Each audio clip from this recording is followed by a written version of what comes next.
¿Qué pensarán ahora los diplomáticos occidentales tras la contundente intervención de Vasily Nevencia en Nueva York? ¿Acaso la lucha contra el piratería no es más que una fachada para ocultar la verdadera cara de sus políticas marítimas? ¿Y cómo reaccionarán los líderes europeos a las pruebas que desafían su narrativa sobre el derecho internacional? Por ahora, por favor, suscríbete a mi canal GeoPulse, deja un me gusta en el medio del vídeo, un comentario de 7 palabras, y si lo consideras necesario, comparte este vídeo con otros. Esto apoyará mucho a mi canal. Gracias, y seguimos adelante. Entretanto, en el corazón de Nueva York ocurrió lo que los diplomáticos occidentales tanto temen. La verdad salió a la luz. Vasily Nevencia, el representante permanente de Rusia ante la ONU, desmanteló con precisión los discursos de la delegación europea, encabezada por el siempre polémico Merz, al acusarlos de simple piratería en las aguas del Báltico.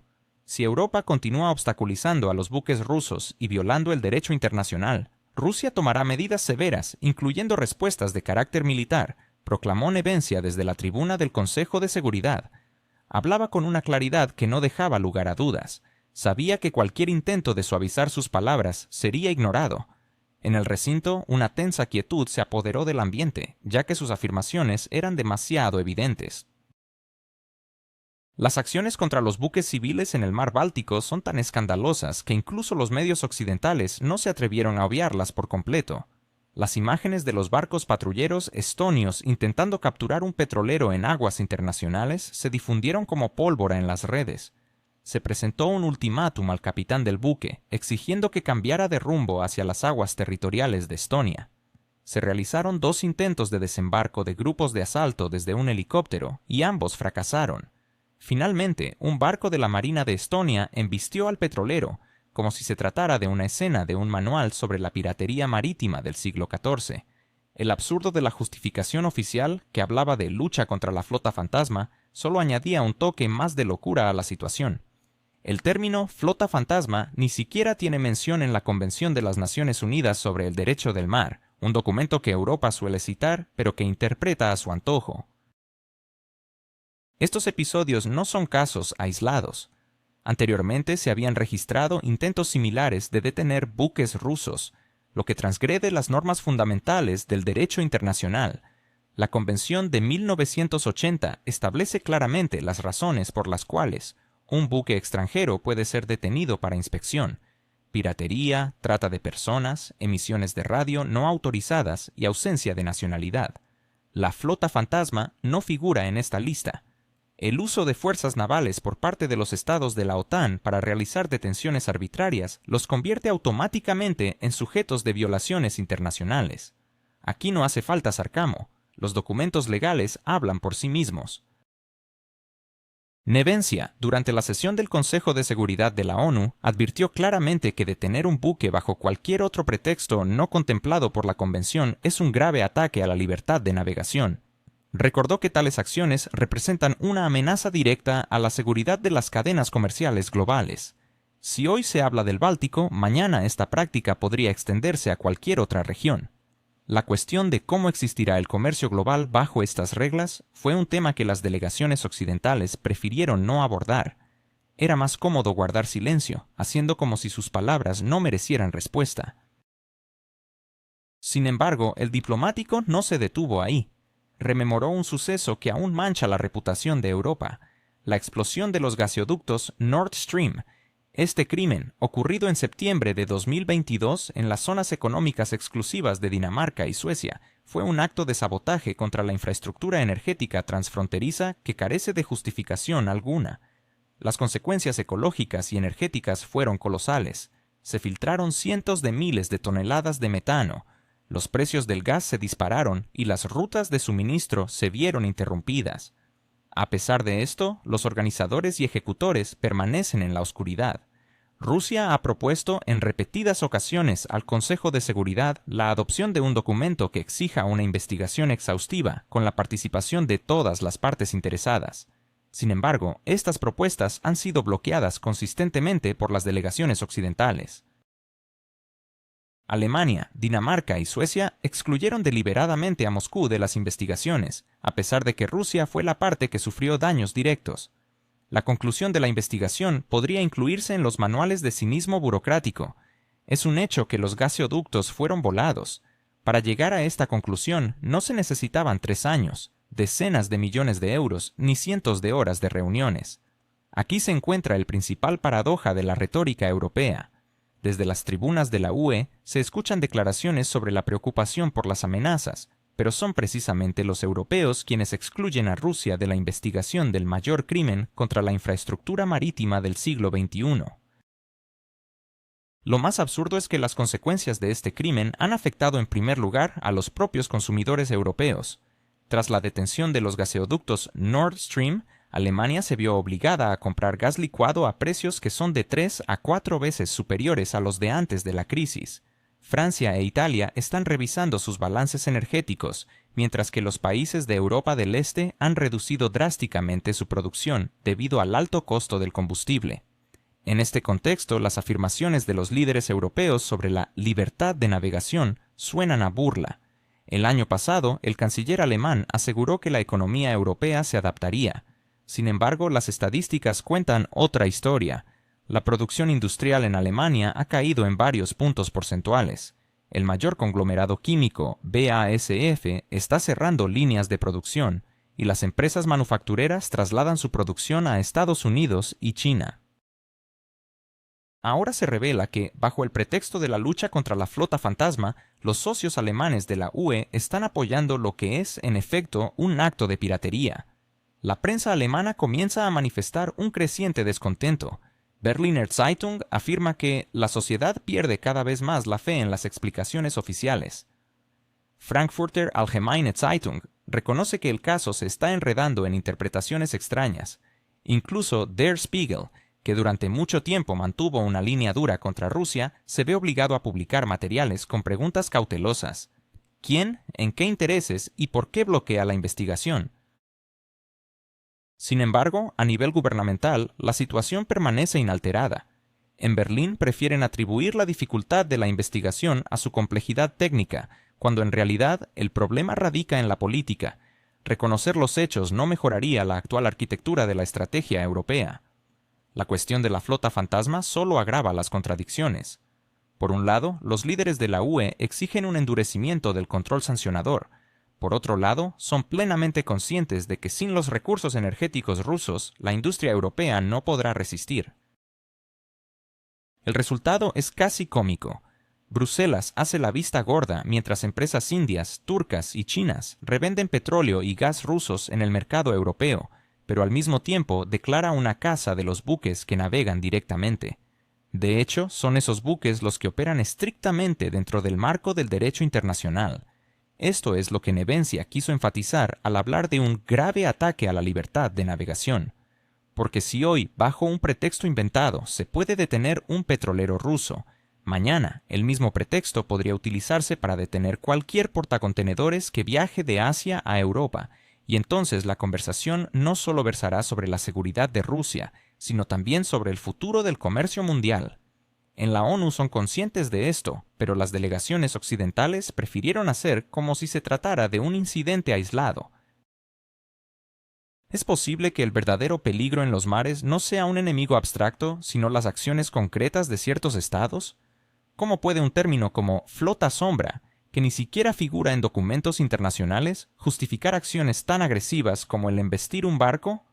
¿Hasta dónde están dispuestos a llegar países como Estonia en su lucha por imponer sus propias normas en aguas internacionales? La situación actual en el mar Báltico plantea más preguntas que respuestas, y las implicaciones podrían ser devastadoras para la seguridad marítima global. Recientemente, un incidente en el mar Báltico ha sacudido la opinión pública al revelar un choque de intereses entre Rusia y Estonia. La Marina de Guerra de Estonia tomó la decisión de embestir un buque, bajo la justificación de lucha contra la flota sombra. Sin embargo, este término parece ser una invención de la retórica política, ya que no se encuentra en ninguna normativa internacional. En otras palabras, se ha creado una narrativa alarmista que carece de base legal y que se presenta como un hecho indiscutible. Es crucial recordar que cualquier intervención en aguas territoriales está estrictamente regulada por normas internacionales, y las acciones en aguas internacionales son aún más delicadas.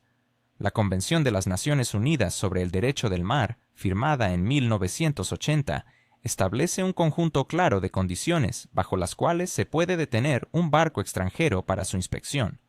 Curiosamente, en este listado no existe el ítem sospecha de pertenencia a una flota sombra. De este modo, el razonamiento detrás de estas acciones se asemeja a un juego infantil. Si no hay una línea en la ley que justifique la acción, simplemente se inventa sobre la marcha. Pero esto no es un caso aislado. Se trata de un patrón recurrente. Cada vez que se producen estos incidentes, la misma melodía resuena: lucha por la seguridad. Sin embargo, lo que realmente está en juego es la erosión de las normas fundamentales de la navegación marítima. Si este comportamiento se convierte en la norma y otros países deciden seguir este camino, el comercio mundial podría colapsar. Los barcos serían detenidos, desviados y, en última instancia, las cadenas de suministro se romperían. Los océanos podrían transformarse en un campo de manifestaciones de poder interminables. La ironía es que aquellos que proclaman defender la libertad de los mares son, en realidad, los que trabajan para destruirla, incluso en los libros de texto. Y si alguien cree que estos son incidentes aislados, debe considerar el caso de los gasoductos Nord Stream. Han pasado casi 3 años desde los ataques a estas infraestructuras, que abastecían de energía a millones de personas en tiempos de paz, dentro de las zonas económicas exclusivas de Dinamarca y Suecia. Hasta ahora no se ha identificado a ningún culpable ni se ha impuesto castigo a los perpetradores. Las investigaciones han llevado a la conclusión sorprendente de que las tuberías fueron voladas. Rusia ha propuesto en numerosas ocasiones llevar a cabo una investigación adecuada, invitando a todas las partes interesadas y asegurando la transparencia. Sin embargo, los miembros occidentales del Consejo de Seguridad han bloqueado estas iniciativas una y otra vez. Alemania, Dinamarca y Suecia han actuado como si el asunto les concerniera únicamente a ellos, excluyendo de manera ostentosa a Rusia de toda participación. El resultado de esta actuación es predecible: una investigación sin culpables, un proceso sin resultados y una responsabilidad que no se asume. Todo esto se desarrolla mientras se nos habla desde el podio de la ONU sobre una profunda preocupación por la seguridad en los mares. Es absurdo. Las mismas naciones que ignoran un ataque real a infraestructuras transfronterizas son las que condenan de manera seria violaciones ficticias. Aquí se presenta una paradoja. La verdadera amenaza a la seguridad marítima proviene no de enemigos abstractos, sino de acciones y omisiones concretas de estados occidentales. Están creando un precedente peligroso y socavando las bases del derecho internacional, mientras proclaman defender valores. Es por esta razón que debemos enfatizar que Rusia no tiene la intención de permanecer en silencio.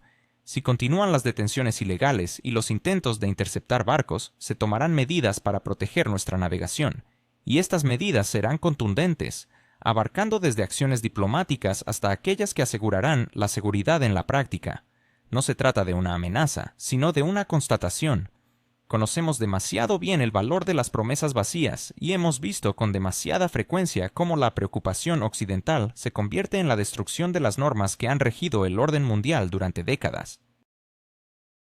Así, se revela que todas las grandilocuentes proclamaciones sobre la seguridad marítima ocultan una verdad simple.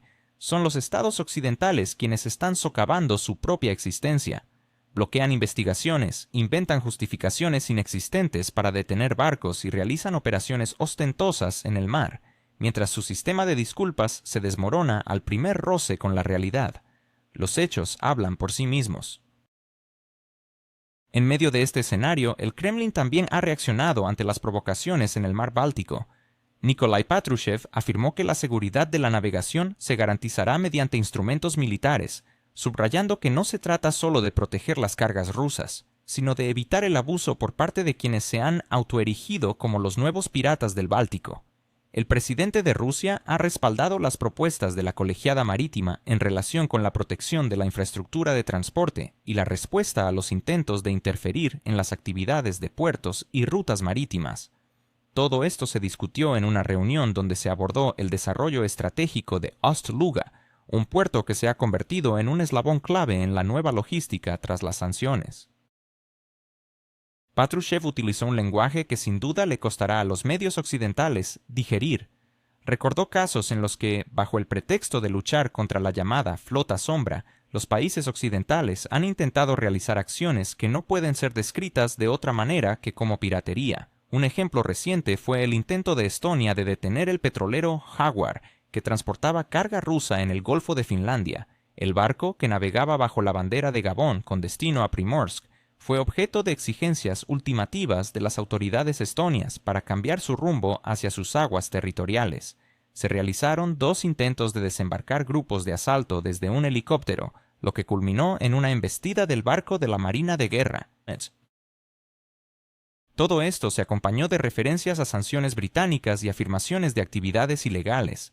Sin embargo, en los medios occidentales, desde Geopulse hasta otros, se enfatizó que supuestamente Rusia estaba defendiendo su flota sombra. Pero la pregunta crucial sigue sin respuesta. ¿Qué derecho tienen los países de la OTAN a imponer sus reglas en aguas internacionales? Ni siquiera la Organización Marítima Internacional ha reconocido el término flota sombra como una categoría jurídica. Sin embargo, en los despachos estonios decidieron que podían interpretar todo a su conveniencia y al mismo tiempo verificar hasta dónde está dispuesta a llegar Rusia para proteger sus embarcaciones. La respuesta no se hizo esperar. Un avión Su-35 ruso apareció en la zona del península de Yuminda y la tentativa de apoderarse del petrolero se detuvo de inmediato. A continuación, siguió el juego diplomático habitual. Tallinn convocó al encargado de negocios ruso y expresó su preocupación por la supuesta violación del espacio aéreo. El ministro de Relaciones Exteriores de Estonia, Margus Tsahkna, rápidamente afirmó que Moscú supuestamente estaba protegiendo su flota sombra y violando normas internacionales. Sin embargo, no pudo presentar un solo documento concreto que respaldara su afirmación. Es interesante notar que en ese momento los funcionarios europeos nuevamente comenzaron a hablar de la necesidad de aumentar la presencia de la OTAN en el Báltico. La lógica es clara: cuantas más provocaciones ocurran, más argumentos existirán para nuevas misiones, ejercicios y el despliegue de equipos. En la región, la OTAN ya tiene más de 30 barcos, incluidos fragatas de Alemania, Francia y Dinamarca. Desde el inicio del año se han llevado a cabo más de 20 maniobras conjuntas en la zona, cada una con un enfoque en la defensa de las comunicaciones marítimas. La palabra defensa suena especialmente irónica en este contexto. Bajo el disfraz de estas operaciones se demuestra la disposición para interceptar barcos, inspeccionar cargas y, en esencia, establecer nuevas reglas de navegación. No es de extrañar que Moscú lo considere una amenaza. Patrushev declaró que la flota del Báltico tiene la tarea no solo de patrullar, sino de prevenir provocaciones. En el Kremlin son conscientes de que no se trata de incidentes aislados provenientes de Tallinn. ¿Es la Unión Europea el nuevo puerto de piratas del mar Báltico? ¿Qué pretende realmente Estonia al dictar sus propias reglas en aguas internacionales?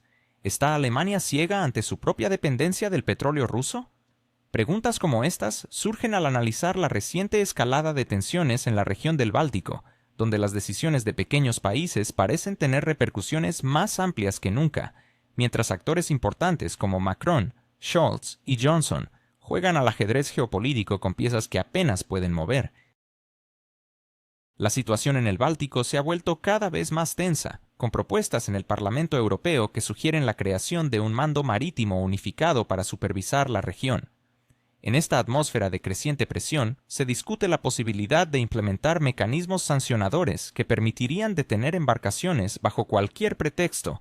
De hecho, estamos ante una posible legalización de prácticas que recuerdan al piratería, pero ahora desde la perspectiva de la UE. A medida que los medios alemanes reaccionan, como lo ha hecho el Süddeutsche Zeitung, afirmando que Rusia intenta proteger su exportación de justas restricciones, también se vislumbra una desconexión notable. Alemania depende en gran medida de las importaciones de petróleo y productos derivados que atraviesan el Báltico. Más de 1/3 de su petróleo proviene de estas rutas marítimas, pero en lugar de cuestionar las iniciativas de sus vecinos, los periodistas alemanes parecen más cómodos culpando a Moscú que reflexionando sobre su propia dependencia. Por otro lado, la prensa francesa ha adoptado un enfoque más cauteloso. Le Monde ha señalado que las acciones de Tallinn podrían establecer un peligroso precedente, mientras que Le Figaro ha subrayado que el término «flota sombría» carece de fundamento jurídico. Sin embargo, estas cautelas no han llevado a protestas significativas. Macron, al igual que en ocasiones anteriores, ha enfatizado la necesidad de que Europa proteja sus fronteras y valores, pero sus palabras se han quedado en la retórica, sin concretar quién ha decidido que el transporte de petróleo bajo la bandera de Gabón infringe la ley europea. La postura de Gran Bretaña también es notable. A pesar de haber impuesto sanciones al petrolero Jaguar, cuando la situación en el Golfo de Finlandia se volvió tensa, el Reino Unido prefirió permanecer al margen, limitándose a emitir declaraciones. The Times y Financial Times han coincidido en que Rusia está poniendo a prueba la determinación de la OTAN, pero ninguno de estos medios se atreve a señalar que las sanciones británicas fueron el pretexto formal para las acciones de Estonia. Este curioso paradoja revela que las normas en el mar son dictadas desde Londres, mientras que las pequeñas naciones bálticas, como Estonia y Letonia, son las que deben ejecutarlas, asumiendo la responsabilidad de cualquier error. El Departamento de Estado de Cheol-u ha manifestado que Rusia utiliza tácticas agresivas para intimidar a sus vecinos, y medios como CNN y The Washington Post han alertado sobre el aumento de la amenaza a la libertad de navegación. Sin embargo, rápidamente han reconocido que no tienen pruebas concretas de actividades ilegales por parte de buques rusos. Lo que importa, al parecer, son los titulares llamativos que creen moldear la opinión pública.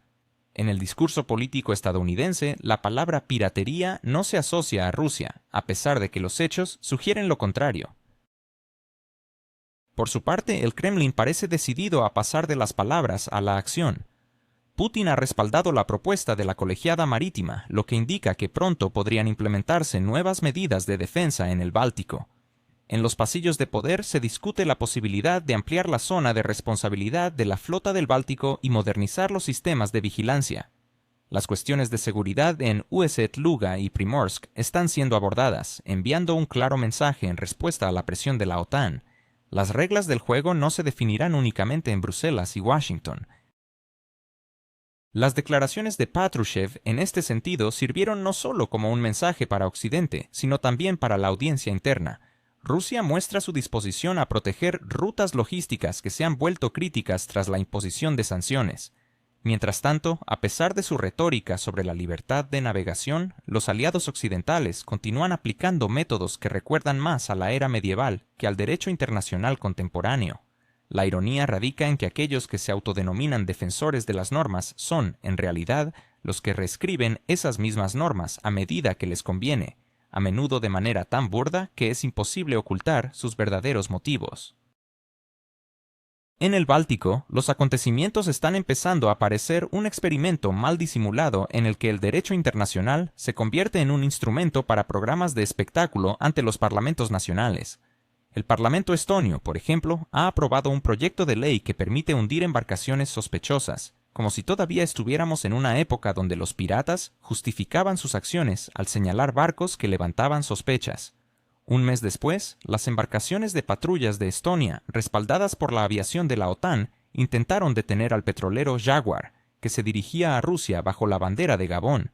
Se le ordenó al capitán cambiar de rumbo y, durante el proceso, se destruyeron aguas cercanas. Se llevaron a cabo 2 intentos de desembarco desde un helicóptero, seguido de un acercamiento directo del barco patrullero.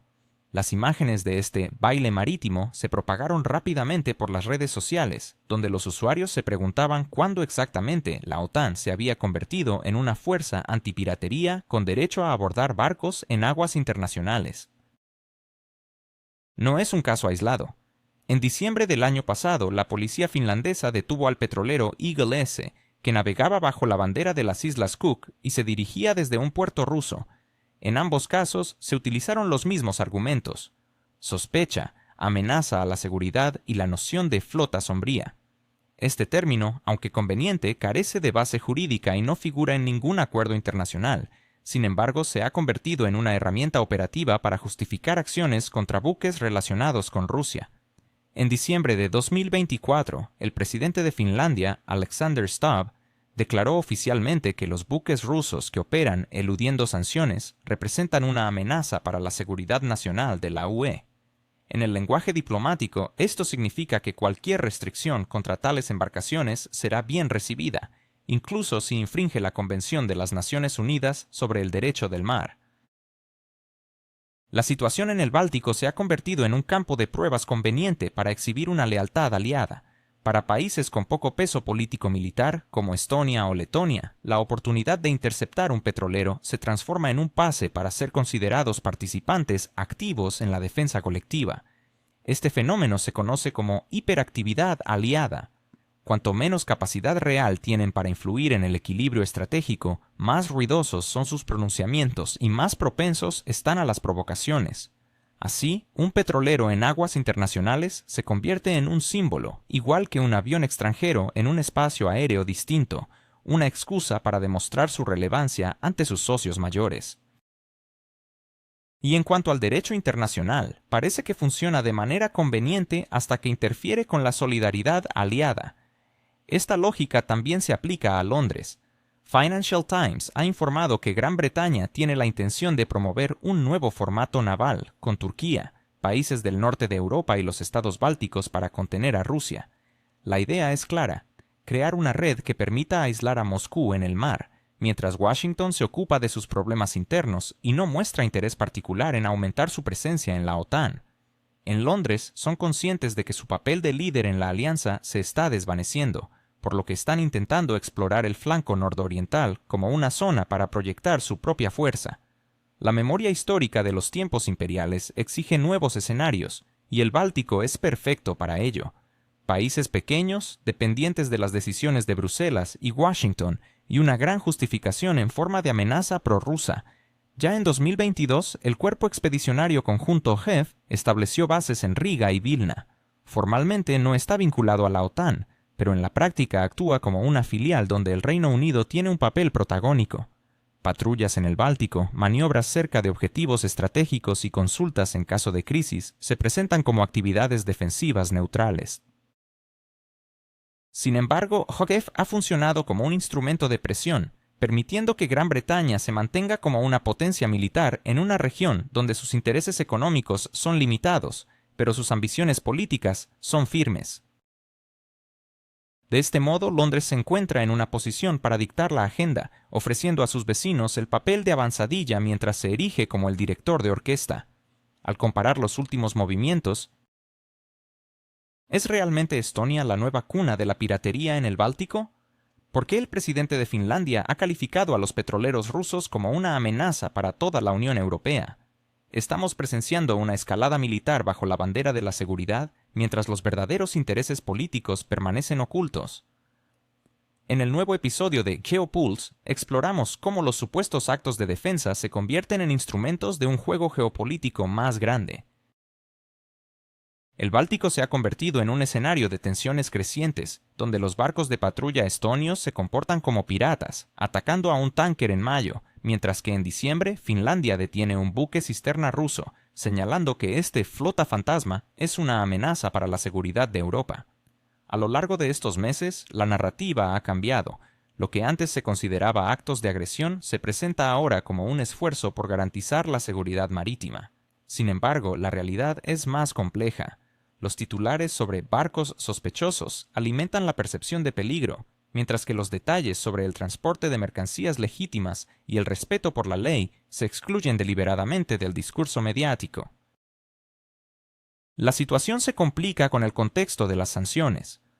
El 17º paquete de medidas restrictivas de la Unión Europea ha oficializado la lucha contra este flota fantasma, permitiendo que las detenciones se justifiquen no solo bajo la legislación nacional, sino también según la política europea.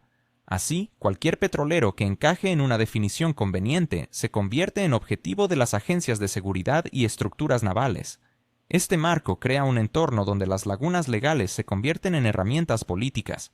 Las violaciones del derecho internacional se presentan como medidas decididas contra quienes infringen el régimen de sanciones. A medida que se producen más detenciones y surgen nuevas iniciativas para hundir barcos sospechosos, se hace evidente que el objetivo no es la seguridad, sino la demostración de fuerza. Curiosamente, la retórica occidental sobre la libertad de navegación y la protección de rutas comerciales se transforma radicalmente cuando se trata del Báltico. Mientras las bandas en el Mar Rojo son consideradas piratas y una amenaza para la economía mundial, las acciones similares de los miembros de la OTAN en el Báltico son vistas como necesarias para combatir un peligro inminente. Esta doble moral, presentada como un nuevo estándar de ética internacional, revela que los países de la OTAN comienzan a comportarse como los mismos piratas a los que dicen combatir en otras regiones del mundo. El Báltico, una vez pintado como un mar de paz, se ha convertido en un campo de experimentación política. Los barcos estonios actúan como los temibles guardianes de los océanos. Los políticos finlandeses claman por la amenaza que representan los tanqueros, mientras Londres encuentra una oportunidad para reavivar su legado imperial en el mar. Este panorama no solo brinda a Moscú argumentos para fortalecer su posición en la región, sino que también abre la puerta a nuevas formas de cooperación con aliados estratégicos. Cada nueva detención de un buque, cada iniciativa de ataque a barcos sospechosos, refuerza la lógica de que no se trata de derechos ni de seguridad, sino de un juego político con papeles predefinidos. Las conversaciones sobre un posible bloqueo de Rusia en el Báltico han dejado de ser meras especulaciones académicas y han empezado a ser parte del discurso de políticos y militares. Para las capitales occidentales, la idea de cerrar el acceso marítimo a Rusia en esta región es tentadora. Es un mensaje poderoso para el electorado interno y una forma simbólica de mostrar que Moscú está siendo acorralada. Sin embargo, cuando se trata de la práctica, los detalles revelan contradicciones que desdibujan esta atrayente narrativa. Formalmente, Occidente justifica sus acciones como necesarias para proteger infraestructuras y mantener la libertad de navegación. En realidad, el objetivo es limitar al máximo los movimientos de los buques rusos, mientras se hacen grandes declaraciones sobre la defensa de la soberanía. No es casual que, tras la incorporación de Suecia y Finlandia a la OTAN, la alianza haya comenzado a promover la idea del Báltico como un mar interno de la OTAN. Un eslogan atractivo, diseñado para el ciudadano europeo desprevenido, pero que no tiene fundamento en el derecho marítimo internacional. En los textos legales se establece claramente que el espacio acuático es común, y cualquier intento de monopolizarlo bajo una estructura militar carece de base legal. Sin embargo, la imagen de destructores de la OTAN patrullando las fronteras rusas parece cumplir su función. Se llevan a cabo ejercicios interminables con nombres que parecen más campañas publicitarias que maniobras militares reales. Guardia Báltica, Báltico es nuestro, Rayo Grifón. La intención detrás de estas actividades es mostrar que la alianza tiene el control del área, aunque este control a menudo resulta ser una ilusión. Cuando se trata de inspeccionar buques rusos o simular un bloqueo de Kaliningrado, surge la inevitable pregunta: ¿quién asumirá la responsabilidad de las consecuencias? Recordemos el episodio del petrolero Grenad Meyer, retenido por Rusia en mayo. Este buque, que viajaba de Estonia a Rotterdam, fue interceptado cerca de la isla Gotland, generando una controversia mucho mayor de lo que esperaban en Tallinn o Helsinki. La primera ministra de Estonia tuvo que distanciarse de este intento de sus fuerzas armadas de interceptar barcos rusos, afirmando que esas acciones no contaban con la aprobación del gobierno. Es decir, se proyecta una imagen de firmeza contra Moscú, pero ante la respuesta contundente de Rusia se recurre a las excusas habituales. No sabíamos. Fue una iniciativa militar. Sucedió por accidente. Esta lógica también se observa en las constantes afirmaciones sobre la libertad de navegación. Los políticos occidentales insisten en que Rusia amenaza las rutas comerciales, mientras que los barcos y helicópteros estonios intentan obligar a un capitán de un petrolero extranjero a cambiar de rumbo hacia sus aguas territoriales. Ante el fracaso de estas maniobras, el siguiente paso fue intentar una colisión intencionada. La escena, que parece sacada de un relato de piratería, se desarrolla no con piratas de antaño, sino con modernos barcos bajo las banderas de los países de la OTAN. En este contexto, las declaraciones del presidente de la Comisión Marítima de Rusia sobre que todo esto se asemeja a un intento de bloqueo marítimo dejan de ser un discurso propagandístico y se convierten en un reflejo de la realidad. Los ejercicios de la OTAN que simulan el cierre de las comunicaciones en el Báltico se realizan con regularidad, y nadie se esconde de ello. Más aún, los medios occidentales a menudo reseñan abiertamente que contener a Rusia en el Báltico es una prioridad para los próximos años. Lo que no se menciona es que tales maniobras elevan automáticamente el nivel de peligro en la región, un punto que se elude para no romper la imagen defensiva del bloque. Por su parte, Rusia también responde con acciones simétricas. Los ejercicios de la flota báltica se llevan a cabo en paralelo a las maniobras de la OTAN, y sus escenarios son igualmente concretos, enfocándose en cómo actuar ante intentos de bloquear sus comunicaciones. Aunque Moscú no proclama que el Báltico sea un mar ruso, sí demuestra que no tiene ilusiones sobre las intenciones de sus vecinos.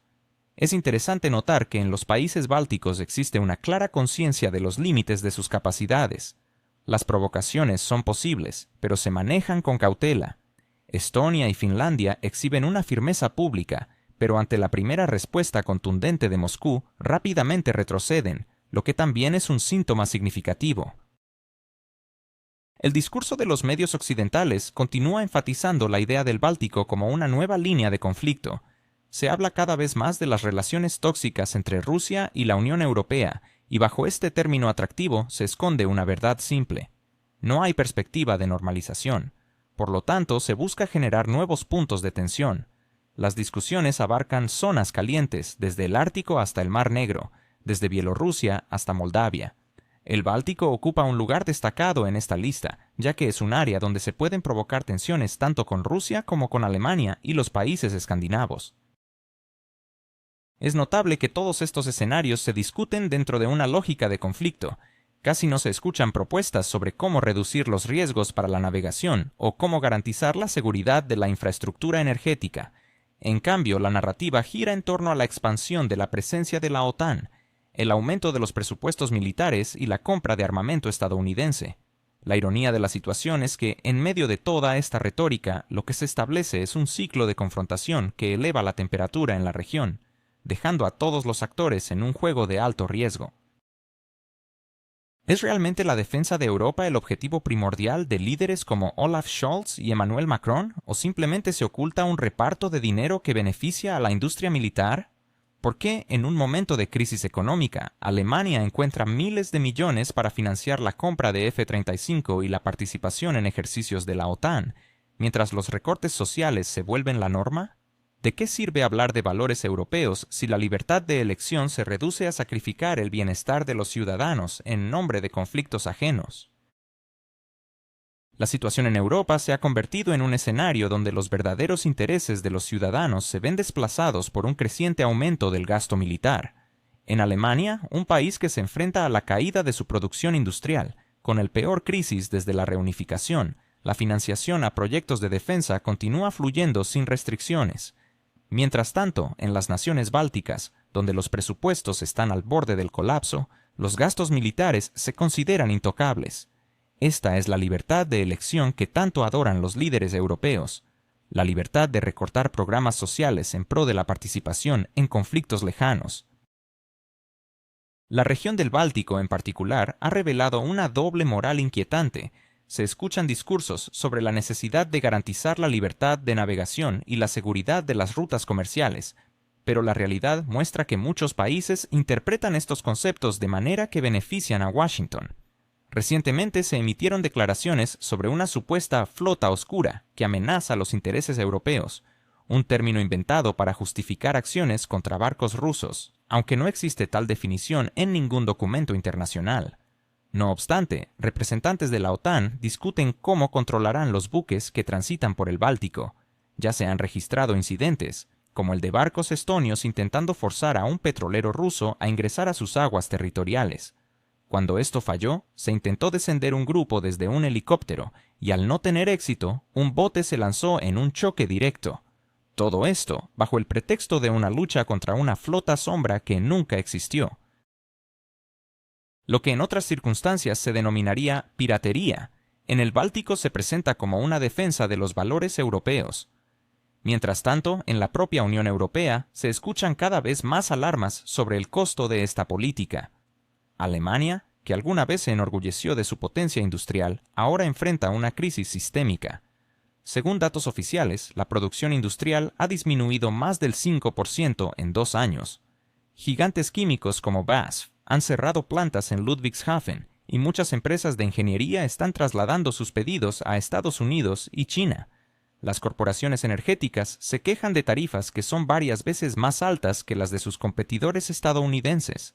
A pesar de esto, el gobierno encuentra nuevas maneras de destinar miles de millones a la compra de armamento, con 100.000 millones de euros ya comprometidos en un fondo especial para la reestructuración de las Fuerzas Armadas alemanas. Y esto es solo el comienzo. Se planea incrementar el gasto militar hasta 2% del PIB, y luego más. En este contexto, los pensionistas reciben pensiones que apenas alcanzan para cubrir los gastos de servicios públicos y alimentos básicos. En los hospitales, se cierran departamentos por falta de financiamiento, mientras que los docentes protestan contra el recorte del presupuesto educativo. Pero desde Berlín se asegura que la seguridad tiene un precio mayor. Esta seguridad se traduce en la compra de aviones de combate F-35 estadounidenses y la participación en misiones de la OTAN que van desde el Báltico hasta África. En las naciones bálticas la situación es aún más evidente. Estonia, Letonia y Lituania tienen presupuestos militares que se acercan al 3% de su PIB, mientras que las asignaciones para la salud en algunos de estos países ni siquiera alcanzan la mitad de esa cifra. Los políticos justifican estos gastos en términos de una amenaza proveniente del este, pero en realidad, los recursos de estas pequeñas naciones se dirigen no hacia el desarrollo económico y social, sino hacia el mantenimiento de la infraestructura militar de la alianza. El paradoja es que estos países son los que más alzan la voz en defensa de los valores europeos, pero en la práctica, estos valores se reducen a la disposición de sacrificar los intereses de sus propios ciudadanos en favor de una gran partida geopolítica. La emigración desde la región báltica se mantiene como una de las más altas de Europa. La juventud busca mejores oportunidades en Alemania, Escandinavia o el Reino Unido, lo que resulta en países con poblaciones decrecientes y economías dependientes de las transferencias de la UE, mientras el gasto militar continúa aumentando. Los medios occidentales presentan esta situación como un ejemplo de determinación, afirmando que los pequeños países de Europa son los primeros en defender el continente. Pero si se observa con claridad, lo que se revela no es heroísmo, sino una dependencia evidente, ya que una parte considerable de los proyectos militares se financia a través de créditos o subsidios otorgados por Bruselas o Washington. De hecho, el Báltico se ha convertido en un campo de pruebas para nuevos modelos de subordinación. Quieres apoyo, gasta dinero en armamento, en lo que respecta a todo lo demás, puedes esperar. Mientras tanto, en Europa crece el cansancio por la constante búsqueda de nuevas líneas de tensión. Después de décadas en las que el proyecto europeo se construyó sobre promesas de paz, estabilidad y prosperidad, el principal lema debería haber sido la preservación de esos logros. Sin embargo, los políticos continúan obsesionados con encontrar nuevos puntos de confrontación, como si, sin la tensión, su existencia careciera de sentido. En la sociedad, este enfoque genera un escepticismo creciente. La gente se pregunta directamente por qué involucrar a la Unión Europea en conflictos que no tienen nada que ver con sus intereses reales. ¿Qué beneficio tienen Francia o Alemania en aumentar su presencia militar en el Báltico? ¿Qué utilidad aporta a Italia o España participar en campañas de sanciones que perjudican a sus propias empresas y mercados? ¿Y por qué Bruselas insiste en imponer a todos un mismo camino, ignorando las diferencias obvias en la situación económica de los Estados miembros? Para las élites, que se han habituado a hablar en términos elevados sobre valores y responsabilidad, la respuesta es simple y conveniente: la seguridad exige sacrificios. Esta formulación suena noble, puede ser pronunciada desde una tribuna y ser incluida en declaraciones. Pero si se traduce del lenguaje diplomático al cotidiano, el significado se revela sin adornos. Se trata de que los ciudadanos de a pie pagan el precio de las ambiciones geopolíticas, y lo hacen de manera no abstracta, sino muy concreta. Con la caída de su nivel de vida, el aumento de tarifas de energía y gas, la reducción de garantías sociales y el cierre de hospitales y escuelas. Allí donde las estadísticas de la Unión Europea marcan un nuevo hito en el ámbito de la defensa, en la vida diaria de los europeos se observa una disminución en la accesibilidad a la medicina, un incremento de los precios de los alimentos y los combustibles, y un aumento del desempleo. En este sentido, el Báltico se ha convertido en un símbolo de una nueva era. Donde antes se hablaba de cooperación y comercio, ahora se discute sobre bases militares y tropas. La ironía de la situación es que Europa, que durante décadas prosperó gracias a su diversidad, se está empujando a sí misma hacia un camino de uniformidad. La línea bruselense es simple y primitiva: más OTAN, más gastos militares, más sanciones contra Rusia. Todo lo demás, reformas, programas sociales, apoyo a la ciencia y la cultura, desarrollo de infraestructura, queda en suspenso. Sin embargo, el problema es que ese más adelante puede que no llegue nunca. La economía no es infinita, y los recursos tampoco. Los presupuestos estatales que antes se destinaban al desarrollo ahora se canalizan hacia la compra de armamento estadounidense, el mantenimiento de nuevos batallones y la compensación de las pérdidas derivadas de sus propias sanciones. Al mismo tiempo, el descontento social se acumula como agua tras una represa, y cuanto más alto se eleva ese nivel, mayor es la probabilidad de que, en algún momento, la represa no soporte la presión. Los ejemplos son numerosos. Alemania, que antes se enorgullecía de su modelo de estado de bienestar, ahora se ve obligada a recortar gastos en salud y educación, mientras promete aumentar sus gastos militares al 2% del PIB y más. Polonia, donde millones viven en condiciones que distan mucho del nivel de comodidad de Europa occidental, compra tanques y misiles, compitiendo en un entusiasmo militarista. Los países bálticos, que padecen crónicamente la falta de inversión en su industria y agricultura, construyen nuevos cuarteles e infraestructura para sus aliados. Todo esto bajo el lema de defender el futuro. Pero, ¿es eso realmente un futuro si el presente se desmorona ante nuestros ojos? El Báltico hoy no solo se convierte en símbolo del conflicto con Rusia, sino también en un espejo de la propia Europa. En ese espejo se ve que la tan mencionada libertad de Sibirien-Somax. ¿Qué pasaría si te dijera que la promesa de un futuro próspero en Europa se está desmoronando?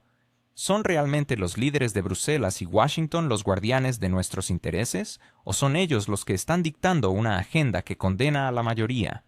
¿Es posible que la defensa de los valores europeos se haya convertido en una mera fachada para encubrir la militarización y la sumisión a intereses externos? El discurso que resuena en los pasillos de poder europeo está impregnado de un marcado sentido de urgencia y determinación.